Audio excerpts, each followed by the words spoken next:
nuti ilmi dhiiraa bareedummaa isiitii fi yookaan uffannaa isiidhaa fi haala isiin irra deemtu qofa ilaalla. Akkasii miti. Ani gaafan isiidhaan wal baruu normaalii silkimaa wal barree assalaamu alaikum warahmatullahi wabarakaatu waliin jenne akkam nagaadha. Haala isii duuba jiru diippilii rakkoo maatii isiin keessa jiru rakkoo hundumaa baree bakka mucattiin tun jireenya koo keessatti naaf taati ani siif ta'a kan jedhu dhaan walitti dabalamne eega kana godheen booda akkanumatti dhaqee zim jedhee akkuma nama tokkootti biyya alaa jiraadhu dhaqee tikkeetta muradhee gadi bu'ee isii wajjiidhaan yookaan haraama geggeessuu yookaan isii wajjiidhaan bakka fedhe iddoo bashannana dhaqee haraama gochuu hin barbaadu kanan jedhu dursee jaarsa ergee udu as jiru udu biyya jiraadhu kana keessa jiru jaarsa ergee nikaa hidhadhe eega nikaa hidhadheen booda maatii mana itti godhee waan isii barbaachisu ulaagaa sila hatta waan isii barbaachisu maateriyaala guutuu hatta wajjattuu hunda godhee fi summa wallahi lazim hojjattuu godhee fi qarqaartuu isii akka isiin addananteen tariidha mucattii tana maatiin koo walitti na oofa maatii kiyyarraa fageessee adda isii kaayee gibbii guutuu addatti kireessee meeshaa wala arabiyaa majlisii wala uffata isiin itti miicatu maashina wala sirraata teettee qofa akka nyaatuuf maal jedhan onlaayinii baradhuuti barumsa onlaayinii baradhuuti qur'aana qaree barnoota idileedhaa fi akka jetteetti akka isiin natti himte gaafa dura barnoota hin baranne rakkina maatii irraa dhufeedhaan barnootas onlaayinii baradhu afaan jarmanii qarshii 32 kafalee fi ji'aan 8,800 kafalaa barsiisaan ture. Afaan barnoota idilee ammoo baradhu onlaayinii siifin kafala.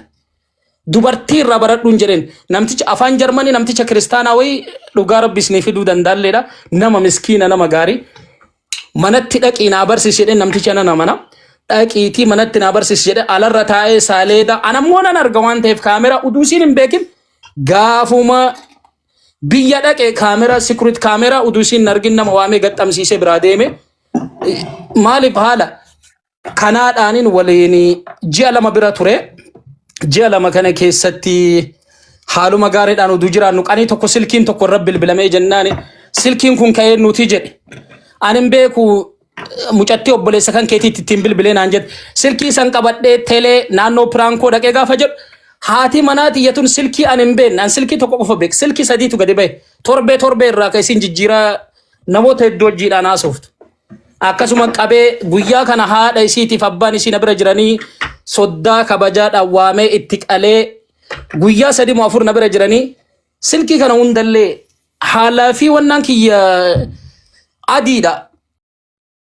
Gaafan silkii kana gaafadhu haadha abbaan ala jiranii haati mana keessa jiranii abbaa bira gaafadhe silkii kana anin beeku naan jetteen akka gaafan silkii sadi maqaa isiitiin kawaj baafame torbee irraa akkasii itti fayyadamtu reekaardi godhee namoota isii wajjin haasoftu hunda dhiiraa dubartii reekaardii isaa namticha wayii waa itti darbee Itoophiyaa kana keessatti yoo waa harka itti baay'atte mistira qabrii jala jirtullee baasanii sitti kennan hunda isaa baasee fideetumaan abbaa bira gaafadhe eessaa fuute naan jette abboon jedheen kakara dogongorteef dhiifama anamma mallaqa nan qaba. Biyya kana keessa taa'ee si wajjiidhaan hojii biizinesaa kamiyyuu hojjechuu danda'a. Si waliin hojjechuu danda'a. Na jedheen hin gaafadhe.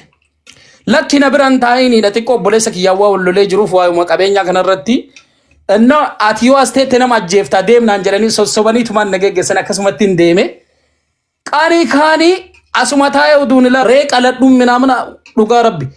Waan hundumaa yoo as jala jiraatte na dhagaa jiraatti takkaayyoo wantoota akkanaati lakki ani diiguudhaaf uduun ta'in bultimatiyya hawwii ilma argachuudhaaf dadhabbiitti dadhabe irraa waan facaafte irraa waan firii gaarii waan argattuu barbaadduuf ilmi namaa hin yaada. Nikaa duratti amma hiike isin hin jedhu sanu anuu hin ofuma isiiti gabbaatee yuutuubii irratti maqaa na balleessuudhaaf yaalii goote gaafan waan hunda itti ergu gadi baatee namni hundaan na qarqaaraa ture waan hundaan na godhaa ture. Manaamana bakka agalatoomuu waan bakka ofii kiyyaadhaaf nama sanitu viidiyoo waraabee harkaa qaba waan ta'eef viidiyoo saniin sodaachise yoo isa jala hin baane siin ajjeesa yoo isa jala teettu taate viidiyoo gadhiisanii haala kanaaf isin ibsuu barbaadeeti dubartiin akkanaa kunniin yoo jiraattanis jireenya mataa keessanii jiraadha ilma namaa hin miidhina gubata koo isinittiin himachaa jira dhugaa rabbi anamma dubartiin irraa abdii kutadhee jira. Aniin kun nama rabbi sodaatu ammaaf bultii fuundura gara turratti haraaman dalagamoo halaalaadhaaniin bultii haarawaa ijaarradha. Dubartii tam wajjiidhaan halaalaa yoo ijaarrate tun bakka dubartiin hundi wal sitti fakkaatti. Garuu rabbi akkasii miti, dubbiinis akkasii miti. Dubartiin hoomiti. Garuu haa ta'u haala kana diippilii kan isin ibsuu barbaadu haala kana hedduutu narratti qunnan. Hattaa ga ilmoo isii irraa argadhe hunda karaa qorichaatiin ilmoo tiyyatan ji'a 7 bulii 17 dhabe. Kuno Adama General Hospital keessatti doktoriin hin jira. Wajjina isa jennaan maaliif haadha manaa tante humna wal qunnamtii saalaa gootee naan jedhe dhiifa manaa godha. Lakkaan biran jiru ji'a 2 qofa waliin ture. Bakka qoricha fudhattee yookaanii wantoota araada garaa fudhatteetiin ilmoo kan kee daa'imti tiyya onneetu cite wanta akkanaattu haadha manaa kan kee irra raawwatame naan jedhan. Cadhiseetumaan ookee akkam ta'uu qaba. Bakka opereeshinii godhamtee garaa bahuu qabdi qofa. Garaa bahuu lubbuu haadha manaa tanteetii waan jaalatee qofa oolchi mallaqa erginaan jedhe mallaqa qofa ergee lubbuun haadhaa qofa akka ooltuun jedheeni wantoota akkanaa kanatu na mudatee isiniin jechuu barbaade. Kana keessa dubartiin Oromoo dhugaa gizee dubartiin imimmaan boottu daa'ima waliin rakkatee bagan jedha al tokko yaa rabbi naa dhiisiin jedha. Maaliif asiin dubartiin Oromoo taatee gaafa nama miidhu asiin takka immoo ilmoo qabattee abbaa manaa tokko na godhe jedhee gaafa imimmaan boottu. Wallutti fakkaatu didee Oromoon maaliif wal miidha kan musliimaas kan kiristaanaas haa ta'u kuni nurraa hafuu qabaa jechuun barbaadeeti. Isin jala taa'ee isin dhageeffadha Dr. Najib madaa kiyyaan ibsadha wallahi lazi waan faayidaa dhukkuba kiyyaallee sirriidha gaarii argadhe garuu dhibee tiyyaallee baay'een burgaafadhe maaliif jennaan Dr. Rahmaas jalatti arge. Dr. Rahmaan jechuun dubartii jabduu cimtu nama adda isiititti ilmoo isii guddifatee sadarkaa guddaarra jiruudhaaf yoo dubbattus akka dhiiraatti waan feeteeyyuu gorsa dubartiillee nama dantaarraa hin qabne dhugaa lafa keettee deemtu waan taateef kanaaf hayyoota warroota wal jaalatu lamaan jaarraa abbaa gadaatii fi jeneraal waaqoo guutuu wal biratti waan hin argeefin dafqa kiyya bulgaafadhe jechuun barbaadeeti isin dhageeffadhe jala kana taa'e. Jeneraal jaarraa abbaa gadaasi jeneraal waaqoo guutuu rahmaadha. Kanaaf isin dhageeffadhe.